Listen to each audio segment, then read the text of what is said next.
Initiating system 1.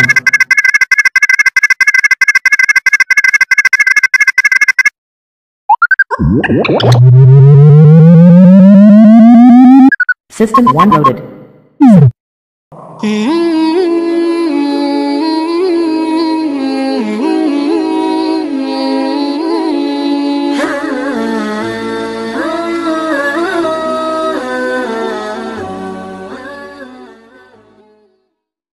Assalamualaikum warahmatullahi wabarakatuh. Mitra muslim yang dimuliakan Allah Subhanahu wa taala. Di usia Nabi sallallahu alaihi wasallam 7 hari. Disebutkan dalam riwayat bahwa baru 1 minggu usia beliau. Dan sebagai sebuah kebiasaan yang juga telah diajarkan oleh Nabi sebelumnya dan masih diabadikan di masyarakat Arab, yaitu kebiasaan mereka juga memotong binatang untuk akikah seperti yang kita kenal. Walaupun sebagaimana kebiasaan masyarakat jahiliyah, yang membedakan dengan masyarakat Islam adalah walaupun syariat itu masih ada, tetapi syariat itu adalah syariat yang sudah mereka tambahi terserah semau mereka. Seperti akikah umpamanya, kalau dalam Islam sederhana. Ketika panduannya adalah memotong kambing, lebih baik 1 untuk anak perempuan dan 2 untuk anak laki-laki. Kemudian dipotong, kemudian dimakan, dibagikan kepada teman, kerabat, juga orang-orang miskin. Tetapi di masyarakat jahiliyah tidak seperti itu adanya. Mereka menambahi beberapa syariat, beberapa ritual. Di antaranya mereka memotong kambing yang dikorbankan untuk akikah itu, kemudian mereka oleskan darah kambing itu ke kepala bayi. Tentu ini bahaya, karena itu darah. Tentu di dalamnya ada berbagai macam bakteri umpamanya atau kuman. Kemudian dioleskan di kepala bayi. Untuk itulah cukuplah kita ini dengan Islam. Cukuplah kita ini dengan syariat Allah dan Rasulnya. Karena pasti semuanya telah terukur kebaikannya. Adapun tambahan-tambahan itulah yang membedakan antara seorang muslim dengan orang di masa jahiliyah. Akikah masih ada zaman jahiliyah, tetapi masalahnya adalah bahwa orang-orang jahiliyah sangat sering menambahi upacara-upacara, ritual-ritual dalam ibadah yang telah dicontohkan, digariskan di dalam syariat Islam ini. Maka ini pelajaran yang mahal buat kita. Jangan sampai kita membuat aturan-aturan tambahan yang itu sudah sangat tidak perlu. Karena ketika Allah Subhanahu wa taala berfirman, "Al-yauma akmaltu lakum dinakum," hari ini aku sempurnakan agama kalian. Maka di sanalah maka seorang sahabat mengatakan bahwa saat inilah maka kita sudah tidak perlu lagi tambahan dalam aturan agama ini, karena semuanya telah sempurna. Setelah usia 1 pekan itulah maka Rasulullah Muhammad yang masih berusia 7 hari atau 1 minggu itu nanti didatangi oleh seorang ibu susuan dari masyarakat Bani Sa'ad bin Bakar, yaitu yang kita kenal dengan Halimah As-Sa'diyah, Halimah dari Bani Sa'ad. Sebelumnya kita perlu ketahui bahwa di kebiasaan masyarakat Arab yang kaya, Arab yang terhormat, seperti orang-orang Quraisy, dan mereka adalah orang terhormat dan mereka punya harta. Mereka punya kebiasaan untuk menyusukan anaknya kepada orang lain. Bahkan bisa jadi menjadi sebuah image di mereka, menunjukkan betapa mereka adalah orang terhormat dan orang punya uang, karena tidak mungkin menyusukan ke orang lain kecuali mereka yang memiliki harta dan bisa menggaji ibu susuan. Untuk kali ini kita akan mendengarkan langsung penuturan Halimatus Sa'diyah, ibu susuan Nabi Muhammad SAW, sekaligus yang akan mendidik calon Nabi ini sampai berusia kurang lebih 5 tahun. Kita dengarkan langsung penuturan Halimah. Sebagaimana diabadikan di dalam kitab-kitab Sirah Nabawiyah.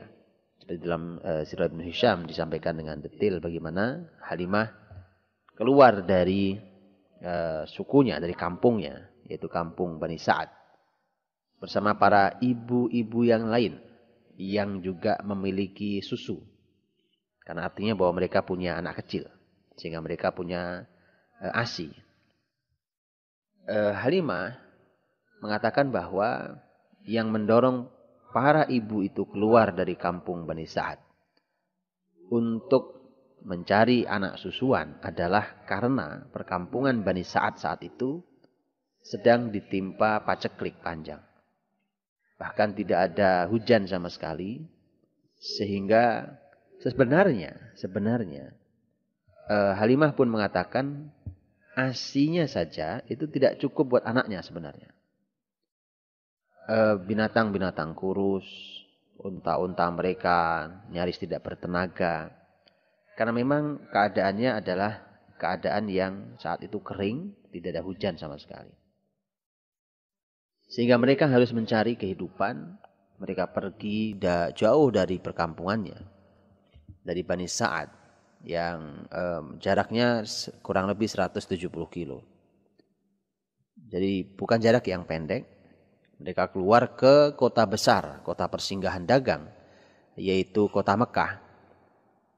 Ketika mereka berangkat bersama-sama, Halimatus Sa'diyah berangkat bersama suaminya yang bernama Al-Harith bin Abdul Uzza dan bersama putranya yang disusuinya itu.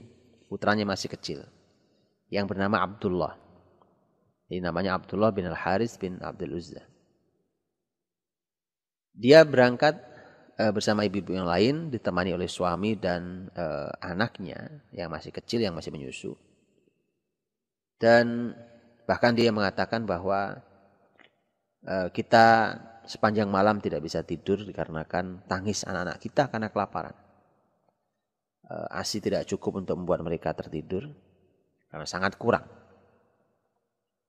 Begitu singkat kata mereka sampai di kota Madinah, di kota Mekah. Ketika mereka sampai di kota Mekah, maka mereka langsung bertebaran. Dan ini sudah kebiasaan yang dipahami oleh masyarakat Mekah juga oleh masyarakat Bani Sa'ad yang datang. Tentu menitipkan seorang anak kepada orang yang lain. Jaraknya begitu jauhnya, maka memerlukan hubungan yang baik. Ini menunjukkan bahwa sudah ada kebiasaan dan hubungan yang baik antara Bani Sa'ad dengan masyarakat kota Mekah, yaitu masyarakat Quraisy. Di mana kebiasaan mereka menyusukan anak mereka kepada para ibu dari masyarakat Bani Sa'ad. Dan inilah yang kemudian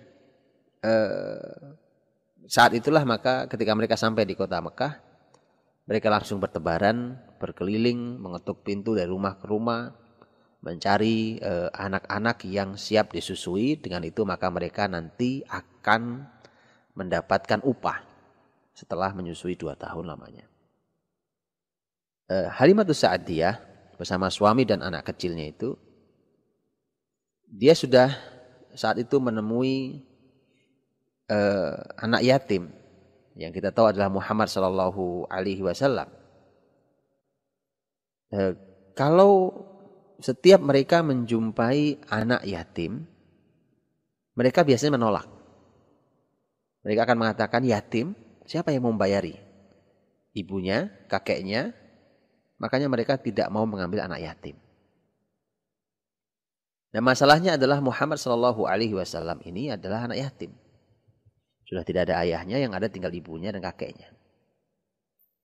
Maka Halimatus Sa'diyah sebenarnya sudah melewati Muhammad kecil. Tapi dia tidak mengambilnya.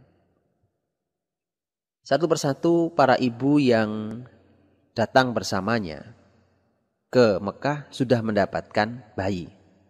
Untuk mereka bawa pulang setelah ada kesepakatan berapa bayaran yang akan mereka terima. Tinggallah Halimatus Sa'diyah sendiri bersama suaminya. Kemudian ketika sudah sampai sore hari menjelang matahari terbenam, tidak kunjung mendapatkan anak susuan. Dan hampir saja mereka berniat untuk meninggalkan kota Mekah. Maka Halimah berkata kepada suaminya. Dia mengatakan, demi Allah, saya tidak suka pulang dan tidak mendapatkan anak untuk saya susui. Kemudian dia berkata, demi Allah saya akan pergi kepada anak yatim itu yang tadi sudah kita lewati dan saya akan mengambilnya. Kalimat suaminya juga bagus sekali. Kalimat suaminya adalah, tidak ada masalah. Lakukan saja. Semoga Allah memberikan kepada kita keberkahan dengan keberadaan dia. Maka Halimatus Sa'diyah pun pergi kembali kepada Muhammad yang yatim. Kemudian mengambilnya. Dan di saat itulah maka ketika diambil, kemudian dipangku oleh Halimatus Sa'diyah. Nanti setelah ada kesepakatan juga dengan sang kakek Abdul Muthalib, disebutkan Abdul Muthalib memberikan upahnya. Dan yang perlu diketahui bahwa Abdul Muthalib pemimpin besar Quraisy. Tapi karena dia tidak yakin apakah kakeknya akan memberikan bayaran besar, maka itu yang membuat mereka ragu untuk mengambilnya. Abdul Muthalib disebutkan memberikan perhiasan, yang perhiasan itu cukup untuk menafkahi sang anak ini sepanjang dia menyusu kepada Halimatus Sa'diyah kelak selama 2 tahun. Jadi dibayar. Hanya kemudian biasanya mereka ragu kalau ternyata ini hanya seorang anak yatim yang tidak punya ayah, yang mungkin tidak ada yang membayari. Maka begitulah akhir kata dia dibawa. Kemudian dalam perjalanannya menuju ke kerampungan Bani Sa'ad yang sangat jauh. Dan langsung Muhammad kecil mau menyusu, bahkan menyusu dengan sangat kenyang, sampai kenyang, kemudian tertidur. Halimatus Sa'diyah pun mulai merasa heran karena kalau waktu berangkat anaknya, seorang anaknya Abdullah tadi, itu tidak kenyang menyusu kepada asinya. Tapi begitu dia bawa Muhammad, dua-duanya menyusu dalam keadaan kedua-duanya kenyang dan tertidur. Itulah seterusnya sampai nanti dia di rumah, di perkampungan Bani Sa'ad. Binatang ternak yang dimiliki oleh Halimatus Sa'diyah itu adalah binatang ternak yang tiba-tiba mengejutkan, karena ternyata susu binatang ternak itu isinya banyak. Mereka bisa perah, mereka bisa minum bersama, sampai mereka kenyang. Sampai kemudian Halimah mengatakan, kami tidur malam itu dengan sebaik malam yang kami pernah lewati. Malam terbaik yang pernah kami lewati. Sampai kemudian suatu hari Halimatus Sa'diyah bertemu dengan para ibu-ibu itu di kampungnya. Kemudian satu Halimatus Sa'diyah dengan unta yang dibawanya saat ke Mekah. Yang itu kurus saat itu untanya. Kurus, tidak punya tenaga, tidak ada susu yang bisa diperah. Tapi begitu para ibu itu melihat untanya Halimatus Sa'diyah, maka mereka bertanya, wahai Halimah, apakah ini adalah unta yang dulu kau kendarai waktu ke Mekah? Dia mengatakan iya. Mereka langsung menyimpulkan, ketahuilah wahai Halimah, wallahi, sungguh kamu telah mengambil seorang anak yang diberkahi. Halimah pun kemudian mengeluarkan harapannya. Dia mengatakan, wallahi, demi Allah, sesungguhnya saya pun berharap demikian. Mengapa mereka mengatakan itu? Karena mereka ternyata melihat bahwa unta kurus yang tadinya sangat kurus itu ternyata menjadi segar, kuat, gemuk, bahkan juga punya susu yang bisa diperah. Ini adalah kisah perjalanan yang disampaikan langsung oleh Halimatus Sa'diyah sebagai sebuah kenangan mengambil Muhammad SAW. Tentu sebuah kebanggaan. Bukan hanya kebanggaan masyarakat Bani Sa'ad.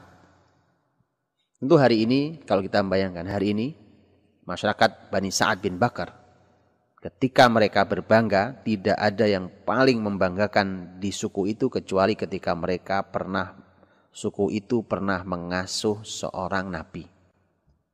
Pernah menyusui calon nabi. Dan dari semua yang berbangga di masyarakat Bani Sa'ad, tentu yang paling berbangga adalah Halimatus Sa'diyah, sang ibu susuan, demikian juga suaminya dan keluarga besarnya. Karena itu sebuah kebanggaan. Saat itu mereka hanya bisa menduga. Karena para ibu di kampung itu hanya mengatakan, Wallahi innalaha lasya'nan. Demi Allah, ini ada sesuatu yang besar ini di kemudian hari. Tapi mereka tidak tahu apa itu. Demi Allah, ini sesuatu yang besar di kemudian hari. Izinkan kita belajar dari Halimatus Sa'diyah ini. Bahwa Halimatus Sa'diyah radhiyallahu anha dan suaminya yang sebenarnya sudah melewati Muhammad yang yatim. Tetapi karena kita semua tidak pernah tahu tentang apa yang akan terjadi esok hari. Apalagi sesuatu yang akan terjadi di kemudian hari. Dia tidak pernah tahu bahwa yatim yang dia lewati itu kelak adalah seorang nabi. Manusia terbaik yang ada di muka bumi. Kalau tahu, semua orang akan berebut untuk merebutkan anak yatim itu yang dianggap anak yang tidak berdaya tanpa ayahnya. Tapi karena kita tidak mengetahui hal yang gaib. Dan itulah manusia. Tidak ada orang yang mengetahui tentang hal yang gaib. Tidak ada yang mengetahui apa yang akan terjadi. Kita tidak tahu apa rezeki kita esok hari. Kita tidak tahu itu semuanya. Kita tidak tahu apa yang bahkan kita kerjakan esok hari. Wa ma tadri nafsum madza taksibu ghada. Wa ma tadri nafsum bi ayyi ardin tamut. Setiap jiwa tidak tahu apa yang mau dilakukannya esok hari. Kita hanya bisa merencanakan, tapi belum tentu kita bisa melakukannya dalam esok hari ketika jumpa harinya. Dan kita juga tidak tahu di bumi mana kita akan meninggal. Ini artinya bahwa kalau ada orang yang mengklaim tahu tentang masa depan, maka benar itu adalah sebuah dusta. Itu kebohongan yang besar. Tidak ada yang tahu. Maka Halimatus Sa'diyah tidak tahu bahwa ternyata kelak dia akan menjadi seorang nabi yang besar. Dan ini menjadi pelajaran buat kita. Bahwa ternyata kita hanya diminta untuk berusaha, untuk berdoa, seperti ketika Halimatus Sa'diyah keluar dari kampungnya, untuk mencari kehidupan. Di mana ada solusinya, maka dengan izin Allah, kalau sudah waktunya maka kita akan diberikan solusinya. Bagi kita yang memiliki masalah, bagi kita yang sedang mencari solusi, bagi kita yang sedang punya kasus, bagi kita yang sedang sakit, dan seterusnya. Teruslah berusaha dan teruslah berdoa, karena ketika sudah waktunya maka Allah akan memberikan jalan keluar itu. Dan apa yang kita dapatkan mari kita syukuri. Karena Halimatus Sa'diyah yang mendapatkan rizki seorang anak yatim yang bernama Muhammad SAW itu sudah di ujung sore. Ketika semua teman-temannya sudah mendapatkan lebih dahulu. Tapi lihat, perhatikan ini. Biarkan. Karena rezeki kita berbeda-beda. Tak usah iri dengan rezeki orang lain. Mungkin mereka mendapatkan lebih dahulu dari kita. Mungkin mereka mendapatkan hasil lebih dahulu dari kita. Asal kita sudah berusaha dengan baik, sudah berdoa dengan baik, maka yakinlah bahwa Allah akan memberikan di waktu yang tepat. Walaupun Halimatus Sa'diyah mendapatkan di ujung hari, bahkan ia boleh dikatakan nyaris tidak mendapatkan rezeki itu. Tapi lihat, bahwa yang terakhir mendapatkan rezeki ternyata justru merupakan rezeki yang membuat orang lain iri. Dalam tanda kutip iri. yang membuat orang lain terkagum-kagum. Jadi terkadang begitu. Jadi tidak usah hasad, tidak usah iri dengki dengan rezeki orang lain. Mungkin kita belum mendapatkan sekarang, mungkin sebentar lagi. Bahkan mungkin di ujung hari. Saat kita sudah nyaris tidak punya harapan, tapi ketika Allah kehendaki, kita akan mendapatkannya.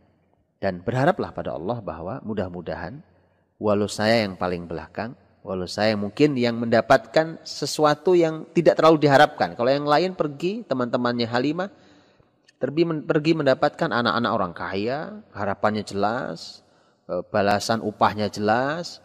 Tapi Halimah itu saat dia dapat seorang anak yatim. Mungkin dapat kecil. Mungkin dapat mendapatkannya di ujung waktu. Sudah terakhir sekali. Sudah kepepet keadaannya. Tetapi yakinlah bahwa apa yang kita dapatkan adalah yang terbaik yang Allah berikan. Dan teruslah berharap. Teruslah berdoa pada Allah.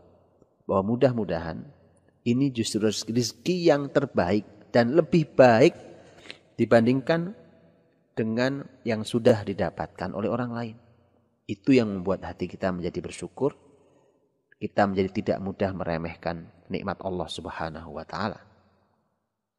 Bukankah ternyata benar bahwa ternyata Halimatus Sa'diyah mendapatkan kalimat-kalimat ucapan selamat dari para ibu-ibu yang lain, bahwa ternyata mereka melihat gejalanya sudah terlihat, unta-unta yang gemuk, keluarga yang semakin terpenuhi kebutuhannya. Bukankah itu tujuan mereka keluar dari kampung Bani Sa'ad saat itu mencari rezeki?